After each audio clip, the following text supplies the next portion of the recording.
7:15 on a cloudy Tuesday morning. It's still a good day out there. I'll tell you what, it's April. It's nice and warm. A little bit muggy, but it's all right. It's April in Arkansas. Showers stretching from, looks like Stone County into Izard County, over Independence County. Just, it's that time of year. What did you think of the students in that prayer? No, that was good. It's good to see young kids get out and promote themselves. And good morning, y'all. Happy April showers to you. But, yeah, that's great to see. We think sometimes we're worried about the next generation, but you see these examples that.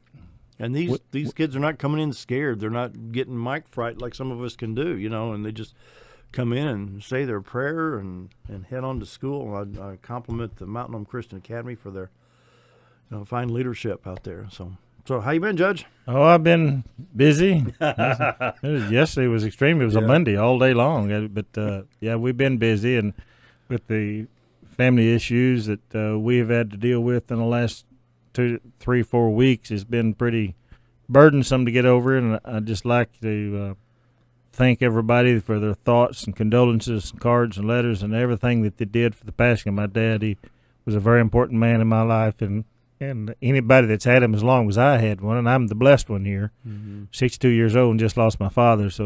But he was important. I appreciate everybody's. But that's been a load to go on top of everything, plus the regular day-to-day operations and the things that we're trying to go on in the spring of the year to get another year going good. Mm-hmm. You've got a whole list of stuff to talk about. I'm going to back off the microphone and let you talk about what you need the folks to hear about.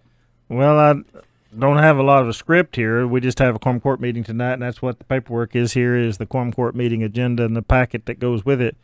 But as I was watching the weather this morning, and as you covered it here, we're kind of in between rain showers, with some north of us, some south of us. But they're excited because they may get up to a foot or two of snow in the Sierra Nevadas in Northern California today. They need that. And they were really excited about that. But the thing that we have to look forward is that's going to bring that cold front, and that low center is coming across here about Wednesday or Thursday. And it is that time of year to everybody keep their eye on the sky and know that the stormy weather is always a possibility. And the future forecast on this storm, once it gets across the plains and gets here, is that it will have some of that punch of power in it that could be packing. So just know that we're keeping an eye on that. And if you don't have a storm warning alert, get one. We have an Alert Express at Baxter County, the 911 you can sign up for, or it's the sirens if you're close enough to hear one. But keep an eye on the sky and know that we're constantly monitoring and making things available for that to be able to react. And all the volunteers out there that work with our fire departments and emergency operations, we appreciate. But everybody needs to be alert and pay attention to what's going on around them. That's something we always do this year. Well, look at the radar stop right now out of San Francisco, California. There, you can see the swirl of that low pressure system just off the coast. Hit off the coast. Yeah, it's just west of Yosemite Valley, but it's encompassed right now San Francisco all the way to Sacramento.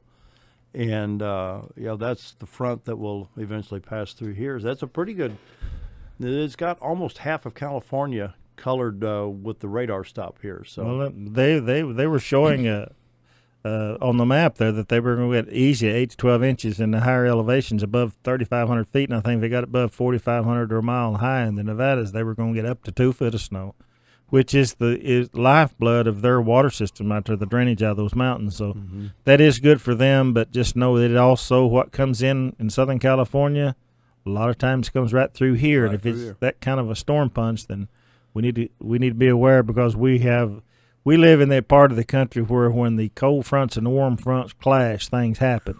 Thunderstorms and tornadic and all the thing. When we've had 3 or 4 already that had parts of hail in it. That we've not had much tornadic activity except out in Oklahoma. But what hits in Oklahoma a lot of times comes here. Just depends on where those fronts clash and where it stalls out. It's where it happens. And it's the time of the year when you have a storm, you go get your checkbook out of the storefront in St. Louis. Yeah, the Easter Bunny's come and gone, so it's that time. But in the lakes are rising. If they hold that, we may have that could create a good spawn this year, which will really help the fisheries and the lakes and the tourism we have coming. But just be careful if you're traveling on the lake too, because there's a lot of debris in the water right now, and to be cautioned if you're out there. Speaking And of think that, about me while you're out there, too, because I hadn't got to go yet. that's terrible. I did look at my boat. I looked at your boat. There's a start. We were had dinner Friday night. One of the restaurants where Crawford spoke. Leon Alexander bringing awareness to the fish hatcheries. Yes. And trying to keep people aware. In fact, I need to get a hold of Leon so we can talk about this on Saturday's afternoon program. For every dollar that the government invests in our fish hatchery, it brings $100 worth of return back. Put that in numbers, 250,000 visitors a year, revenues looking at $2.1 to $2.5 million in revenue. And that's for Norfolk Hatchery at Norfolk, and what's one at Heber? Greer's Ferry. Greer's Ferry at Heber Springs. Yep, and those are. It's amazing. Sometimes we say when you look at government, they don't do things the way business would. But wouldn't you like to have a business had that kind of payback to you?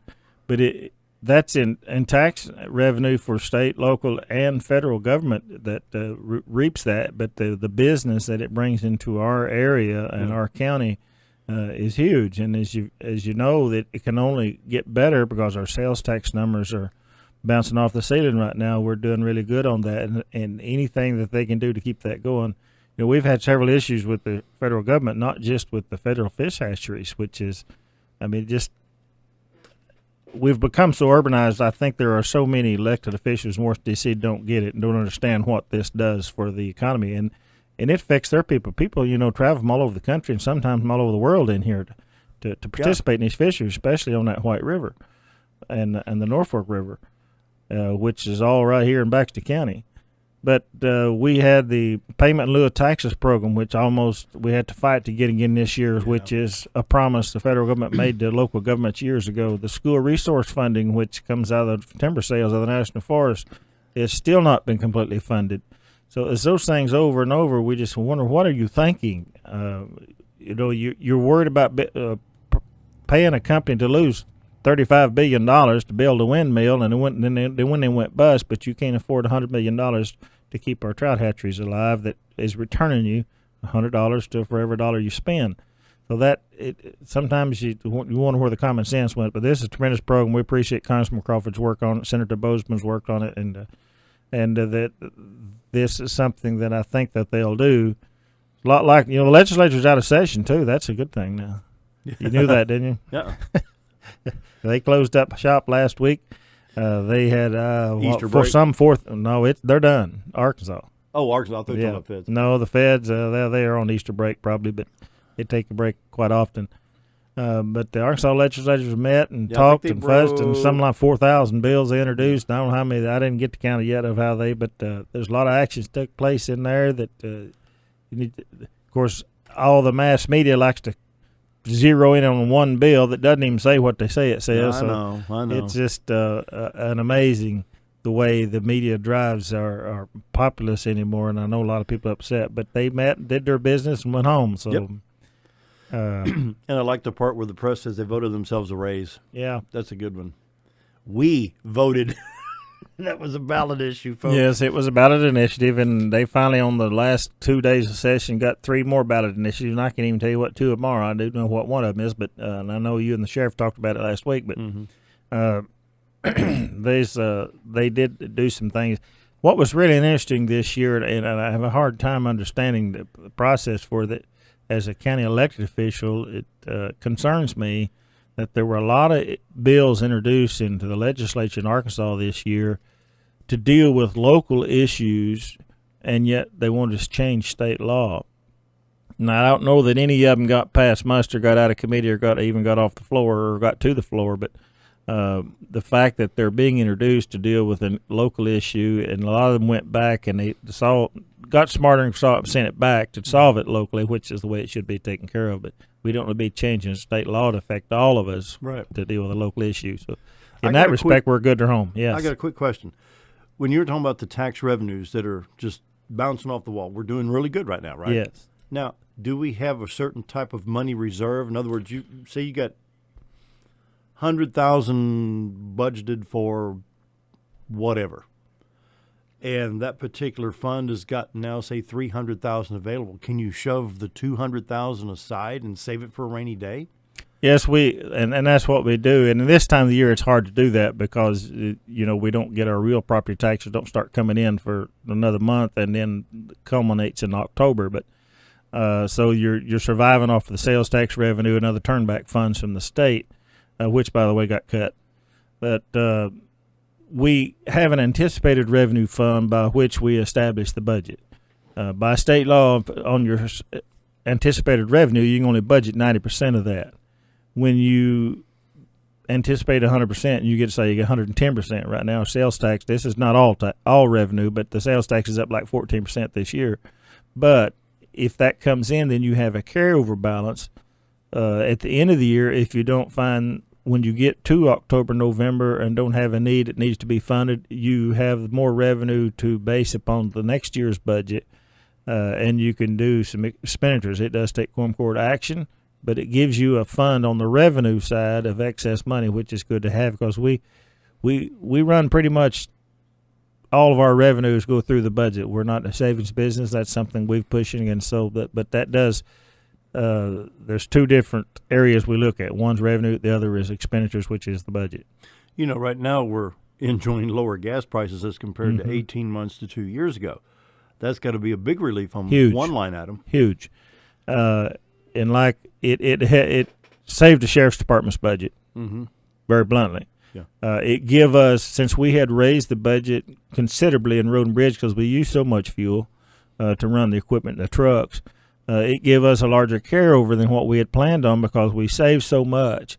What we're going to do this year is turn that money around and put it more into road construction and improvement, more so than we've ever have since I've been in office. We've got an aggressive plan this year. But because you can save money in some place like fuel, we might be able to save as much as $200,000. That's how much. That's a big savings. That's how huge it is. But it did give us a larger carryover so that we could dump it into one-time expenditures like a road project or a new piece of equipment. And that's certainly what we're looking at and planning on. Visiting with County Judge Mickey Pendergrass. More right after the news. Stick around. We'll be right back. 7:35. I'm taking another look at the radar. It looks like if you're in Stone and Independence County, you got not a severe storm, but a pretty heavy line of showers moving towards Batesville right now. And Conway, Conway always gets. Yeah, that stretch there from Conway back to Little Rock. Yep. I'm showing 1, 2, 3 red little images on the radar going into. It's kind of moving northeast right now into Faulkner County along the interstate. So.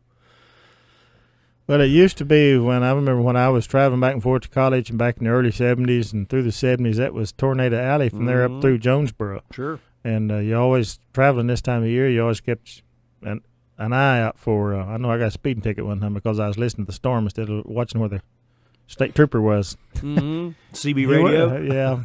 I was listening to the wrong radio channel. Anyway. But that was known as Tornado Alley back then. It seems to have floated around from north of Springfield to south of Little Rock, but still that is pretty much the area where it clashes. And it happens in the wintertime, too, when we get dumped on with the heavy snow, storm fronts. I wanted to ask you, you mentioned earlier in the first part, pay in lieu of tax payments. So what was that? Explain it. We've talked about that before in the air, but explain again. When the federal government took over land, which Baxter County has a large share of, and that's land that's under the control of the Corps of Engineers or the U.S. National Forest Service. We do not collect property taxes on that. So the payment in lieu of taxes is a refund back from the federal government, a promise that was given to us many years ago, that they would send that back to us. And it's used in Baxter County and most other counties. It's used in the road department to take care of roads that comes through the National Forest. And then we have another program that we get a little money out of that is directly affected and under the control of the National Forest, but it's in a checking account down there. Some funds, and we haul rock or materials to a road, they reimburse us for that. That's in the Skier Rural Schools program. But the payment in lieu of taxes, you can imagine the amount of land that is owned by the U.S. federal government in Baxter County. We don't get any property tax off that. We do because of the tourism and the fishing industry and other things like the resort business. We get sales tax, of course, but this promise was made before sales taxes were ever thought of or heard of.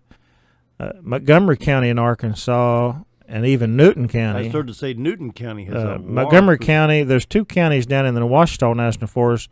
Montgomery County, I think, is over 60% national forest. I knew one of them was. I knew there's like they took 61%. a huge, they took a huge hit. And Newton County's hurting pretty bad with that. Yeah, they have, of course, they have the National Park Service, which is also federal lands, and without that payment in lieu of taxes, the one reason I never worried about in the years past that whether or not it was going to get funded is because the highest state per capita to get payment in lieu of taxes money is Nevada. And as long as Harriet Reid was in U.S. Senate, it was going to get approved. Yeah. But Nevada is the largest recipient state. We're probably about the 10th or 12th largest county in Arkansas for the recipient of these funds as far as out of the 75 counties. The other counties to get more, but the last report I saw of what they were going to fund this year was taking a huge hit. And I don't know how counties like Montgomery, for instance, down the Ouachita National Forest, how they're going to survive with the kind of cut they got in this money, because we're talking $1 to $1.5 million a year of funding, and Baxter County is what, $220,000. So that is a huge hit on, and a county smaller than we are, and predominantly national forest. If they don't have those monies, they can't operate. They can't fix roads. Yet you have to keep the roads in shape on the government land without getting the appropriation of money that was promised to us many years ago. Yes, if they're designated county roads. Federal deal? Yes, this is federal. This is a federal promise to the counties of this country. So where's Bozeman and Cotton? And they're working on this, trying to get it funded. It's the urban areas and the urban senators, and especially are a lot larger contingent than the rural areas that are represented like us. And that's a concern I've had for many, many years and stated oftentimes that this country's become so urbanized, that's where our votes are. That's why we end up with the kind of officials that we have in Washington, D.C., is because that's where the votes. They don't understand life out here, and then they won't come and tell us how to live with green technology, how to take care of nature. When we live in it, we know more about it than they do. We know how to take care of it, and yet they think we're a bunch of idiots. But that's... It's like my question to Congressman Crawford Friday night. What kind of earmarks, or can we get the fish hatcheries funded without earmarks? Basically, no, you can't. The pig trails are going to try, but the earmarks, Well, that's what happened to payment in lieu of taxes funding, is it got attached to Farm Bill. That's how we got it funded. Up in the Farm Bill. And that could be considered an earmark, and that's the way he's talking about the funding of the trout hatcheries. Is if it gets attached to another bill that they can't vote against, then it'll get funded. And the schools take the biggest hit on the Secure Rural Schools program. We get a little bit out of it because that comes from timber sales out of the National Forest. And the schools take a big hit if that's not funded, especially a school like Norfolk, which has a lot of area and Mountain View and those in the southern end of the county that the school districts run in and take in Big Flat and Lone Rock and those areas. That a large part of their district is under federal control, and meaning land. Yes, and we collect no property tax on that. So if you and I have to pay property tax on our land, why does not the federal government have to do so also to help fund? Well, especially though if they were making you take care of the roads just like you do out in the county on anybody else's property. And those funds are always in danger. It seems like every year that through the National Association of Counties, we have a lot of efforts and work together to get that done. And by the way, April is National County Government Month. It is. Yes, that's when we celebrate. We're going to have an open house, and we had to move it to May. We couldn't get a date in April, but we do celebrate National County Government Month. There is about 3,200 counties in this and parishes in this country, and we're where the people are, the local government, where the things are important. And a lot of times I think they'd be a lot better off if they'd let us run things a little better, give us a little more access to things, because we know what's affecting our own counties. But we do celebrate National County Government Month, which is local government. That's next door. We're your next door neighbor. Oh, what else do we need to hash about? Well, we have 4 or 5 minutes. We got a quorum court meeting tonight. This is the first Tuesday night of the month of April, 2015. So we've got an 11-item agenda of things that's going through tonight. Something that we've been working on for several months and for a long time, and we're trying to. Our motive is and our hope is to get our personnel policy handbook rewritten. We've done so many changes since it was last published in 2007, and we've got something for first reading on there tonight to deal with some issues as vacation and comp time and sick days and emergency personnel workers and programs for that. Hopefully, when we get this through by the July, we can start printing a new book with all the additions that's been made over the years.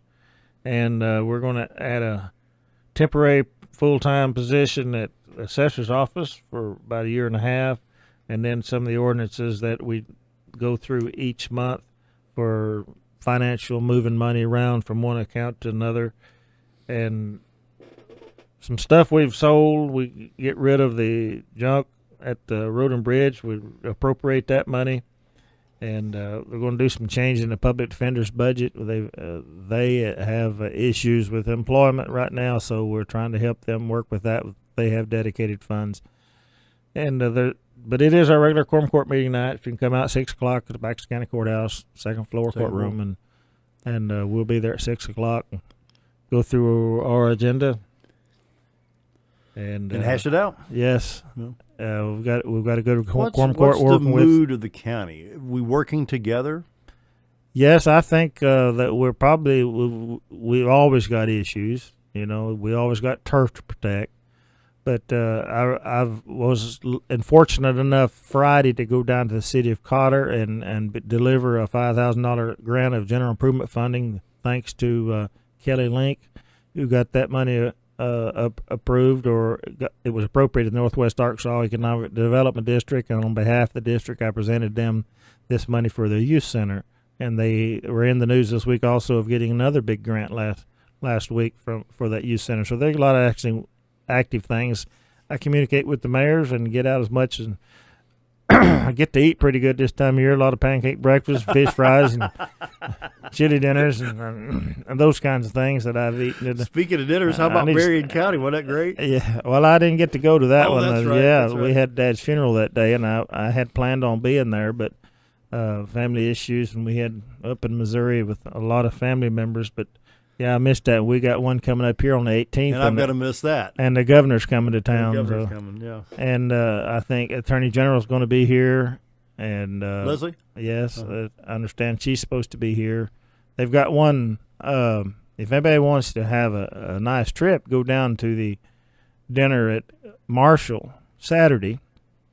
It's at noon, and I forget the location, but Andrea Lee, the auditor. The auditor is going to be the keynote speaker, and she is a hoot. She'll pretty much speak That'll be their a mind. three-word speech, right? Yeah.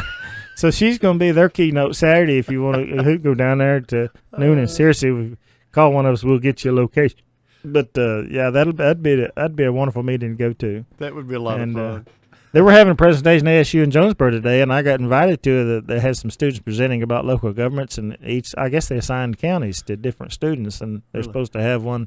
And I'm not going to get to go now, but that's a lot of exciting things. ASU is working. We're working with local businesses, and the Chamber of Commerce's, and we got on the Northwest Economic Development Board 9 counties. We now have 2 new board members representing Baxter County, and that's Mayor Joe Dillard from Mountain Home, and pending is Bo Gregory from the Economic Development Director of the Chamber. I think it'll be a wonderful addition to the board, and things are changing over there, and they needed to really bad. And I'm encouraged by what I see happening, and working closely with that group too. Good. We're going to take a quick break. Time for Sean Hannity and other things. Be right back. 7:51. I might as well say 7:52 on a cloudy morning. It's kind of brightened up. We've got some shower activity in Faulkner County, and let's say Faulkner and White County and Batesville. They've had a storm go through there. Not real bad, but just. Well, we're supposed to. I was encouraged this morning. I got up and listened to the weather, and they said, "Folks, we might get to 80 there over today." And I said, "Well, I might have wear a short sleeve shirt, but if the sun comes out, it's going to explode around here. It's going to hit that atmosphere. The dogwoods are trying to bloom big time. The turkeys are trying to gobble big time, and the turkey hunters have got it. Crazy as they are, they got it on their mind. And the fish are trying to nest. You made a few the points water, there, yeah. I love it. I will say the only person I know that's crazier than a turkey hunter is a duck hunter. So but it's a wonderful sport. The turkeys are wonderful to watch, and I really enjoy them just like deer. But anyway, the fish are trying to spawn or getting ready, and when these dogwoods bloom, this country lights up. And I was walking at the house yesterday and I saw the pods of a bloom of a sassafras. And, really? And if you haven't been up close to one of them right now, they're just like a little puff ball, and it's really beautiful. But the redbuds are in full bloom. If this sun comes out, we're liable to see the snow fall in the the semblance of a dogwood tree. Because we have a lot of dogwoods here, especially the canopy, and I'm looking forward to that. Enjoy it. And all the flowers are beginning to get on their mind and blooming. And I had some big bushes that I really detest in front of my house. I was thinking about tearing them out, and I didn't know they bloomed early, and the honeybees were just all over them. I said, well, maybe I don't need to tear them out. Yeah, honeybees come somewhere. They're coming from somewhere, but they were just thick on there getting after them flowers on these bushes. But it's a beautiful time of the year to enjoy the 4 seasons we have here. And, I don't know if it's spring or fall, which one you love the best, but they're kind of both my favorites. I'll take them all. Yeah, but this is when everything, I like to see the pastures greening up and knowing everything's growing. I had to go to West Plains spur of the moment Saturday, and my boy needed something I couldn't get here, so I ran up to West Plains real quick. And you get out on 160 out there where there's a couple of farms on either side of the highway where you get that S-turn right before you come into West Plains. Those fields were just as green as Dublin on St. Patrick's Day. I get my digs in here or whatever, but I don't know how you could look at this, and I'm 62 years old and seen this all my life, how that I know that this is going to happen every spring, and how that I see all the beauty of God's creation, not think that there is a God, not a God, because it comes around every year on schedule, just like it did the year before, and how we take care of it has a lot to do with what it looks like. But how you can look at the timeliness of this and the beauty of it, it's just imagine there's a creature out there somewhere, yes, and whether you're in Arkansas or Missouri, go to our waterways, and wow. A big boom happened and this happened. No. The accidents aren't on time. No. This stuff is on time. But enjoy the beauty of the country in which we live here, and being a native and thoroughly impressed and over impressed. And now that I get older, you get to enjoy or look at and appreciate a lot more than you used to in the hustle bustle of life. And I go hard every day, and a lot of us do. We forget to take the time to smell the roses, as my old friend used to say. And he was a good one to say that too, because he never did. But it is enjoy it. We try to take care of it and look out for all the work. And I know we've had a lot of calls on the roads falling apart because of a lot of rain we've had since the freezing and thawing. And we know that. We're aware of that. If you've got a problem, don't be bashful. Let us know. Just be professional and nice. But be patient. It takes time and money. We'll get there. We are working on it. They know. A lot of times I get a call and I'll call them in, and then they're already aware of it, so they're already trying to schedule it. But we still want to know and appreciate their hard work, and we have a good group of guys and gals that's working everywhere for Baxter County, and we appreciate their efforts. Final 30 seconds, your final thought. Well, my final thoughts was, but everybody gets to have a great day and a great year. We look forward. Come by and see us at the Quorum Court meeting if you got issues, and we got things going on. A lot of exciting things happening in Baxter County. And don't hesitate to communicate. That's right. As I told a guy, I told a guy that had an issue with one of the counties last week, I said I will talk to anybody that is respectful and that is serious and respectful in my conversation. But if that's not the way you want to be, then go somewhere else and complain, because we respond to people that have issues and know how to do and how to deal with them properly. We don't make them political. We deal with them. Thank you all, and have a great day. Thank you, Judge, for being here today. It's time for the Rush Morning Update, followed by Glenn Beck. We'll see you tomorrow, everybody. Have a great day.